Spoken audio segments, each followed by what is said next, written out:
Hey everybody, this is Jack with Iconic Adventures. We're going to do the latest cruise news stories. We're going to do the top 10 list. We're going to talk about our next adventure, all in just a few minutes. So let's get cruising. Let's get cruising.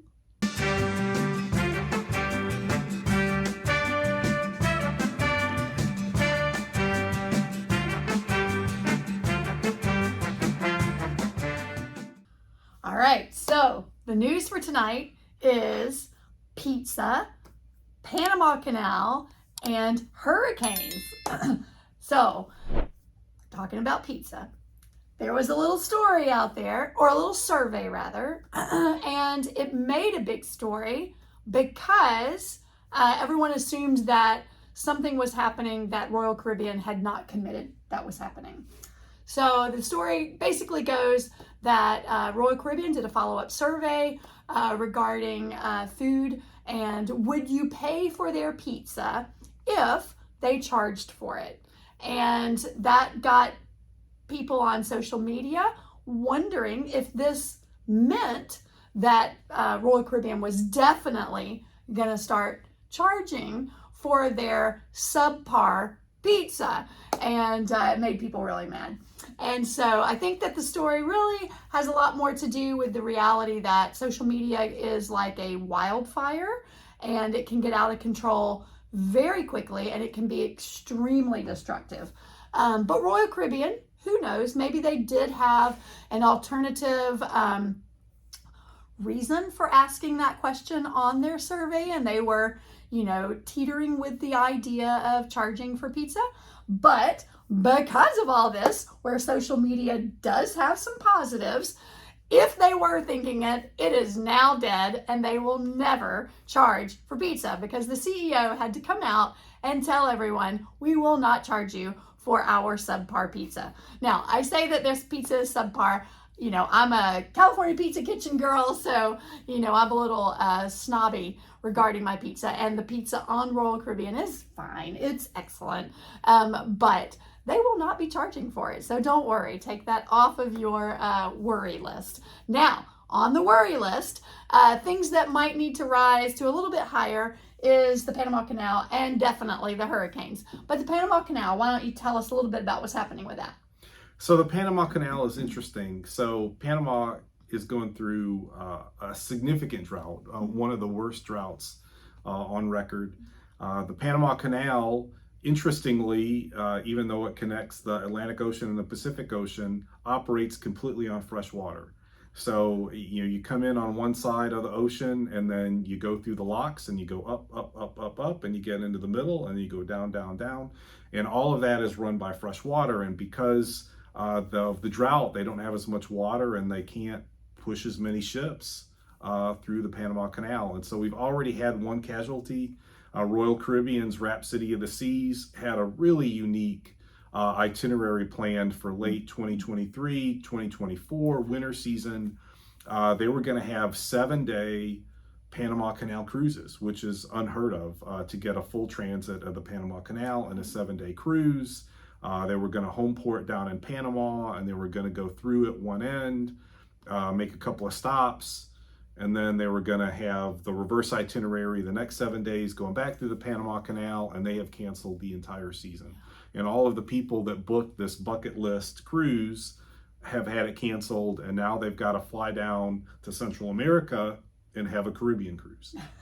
So that would be really disappointing. For the same price as a Panama Canal cruise. But what's really interesting is that the drought's nowhere near over. Right. And, most of these Panama Canal cruises happen in the fall and the spring.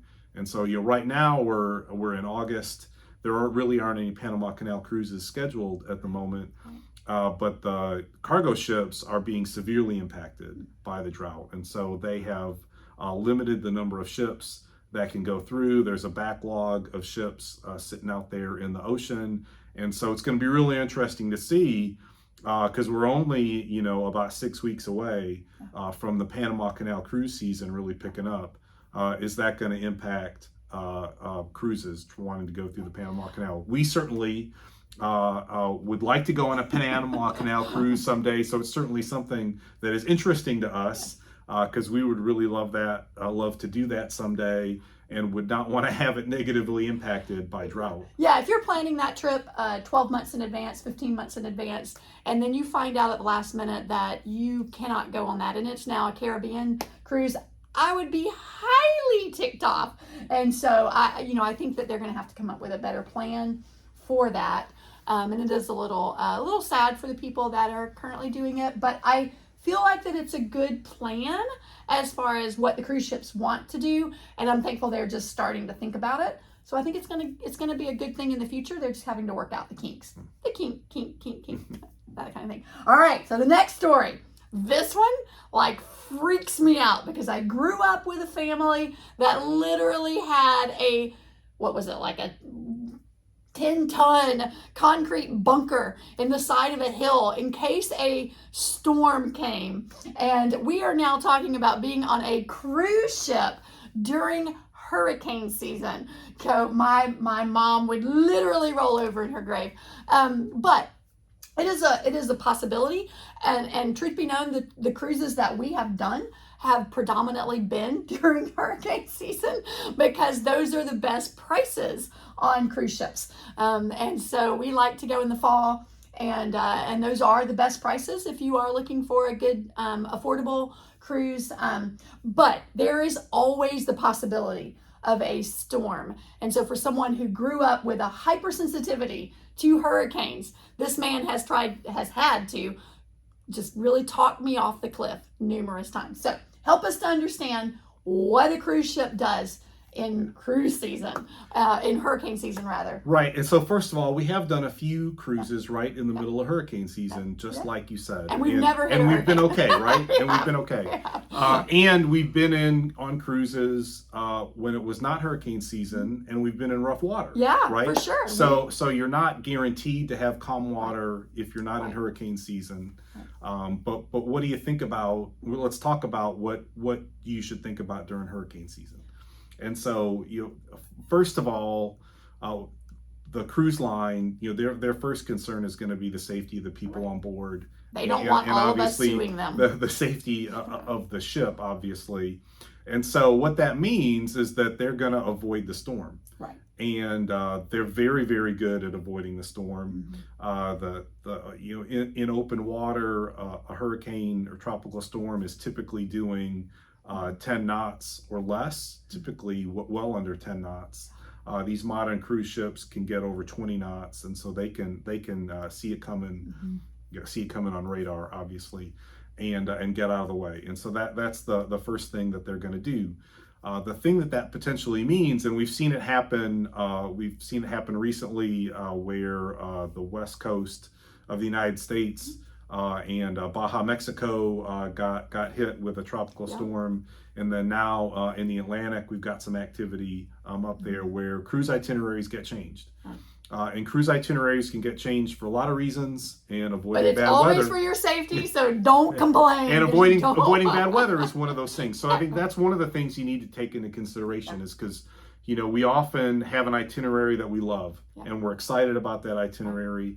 And if you're somebody that likes to go on a cruise, you need to be aware of the fact that itinerary is not set in stone, and that it can change.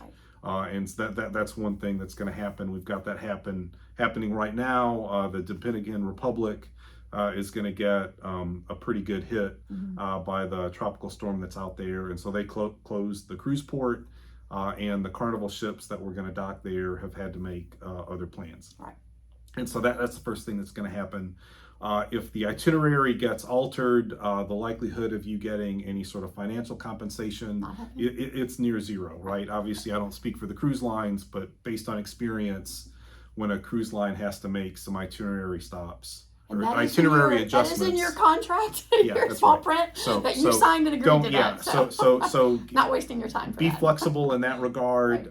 You'll still have a fabulous trip, but don't get super married to the fact that you're going to have every port stop in the exact sequence that you thought you were going to have.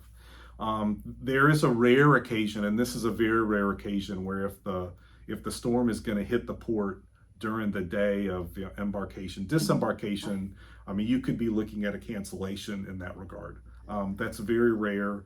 Typically, if the storm is out to sea and it's just a matter of the ship avoiding it, then that's very easy for the cruise ship to do. The times that our boat or our ship has been rocking, pretty much all of those occasions that I can remember were not during hurricane season. So just know that, and it still is very delightful. Take some Dramamine. I always take that on the ship with me. I take the bands, and it's a delightful vacation regardless of the weather. So yeah, so hurricanes, don't let them stop you from going on the cruise, especially during the fall, because that's the money saver. So you're still going to go on the cruise? Yes. All right. I'm going on the cruise. Excellent. All right. Great job with tropical storms. And so I think we now have our top 10, right? We want to do our All right. top 10. We're going to try to do this. We are fans of David Letterman. We are not David Letterman, but we enjoy coming up with some ideas. And so Jack has some fun top 10s. All right. And so it is hurricane season, is. right? And which also means it's in the fall, Yep. right? And one of the other things that happens in the fall in the United States is we've got football season. Yes. And so we've also got fantasy football season. Yeah. And so the topic for today's top 10 list are the top 10 cruise-themed fantasy football names. Okay. All right, so top 10 cruise-themed fantasy football names. And so Dobson, give us a little drum roll, all right, buddy? All right, so number 10, towel animals. Number 9, turn down service. Number 8, wave season. Number 7, booze cruise. I think that could be the name of the Atlanta Falcons team, just because of how many boos they get, because how bad of a team they are. All right, number 6, captain's table. Number 5, courtesy hold. Number 4, duty-free agents. Number 3, gangsters of the gangway. Number 2, home port advantage. And the number 1 cruise-themed fantasy football name, muster drilled. See you guys later. All right, Bye-bye. see you next time, everybody.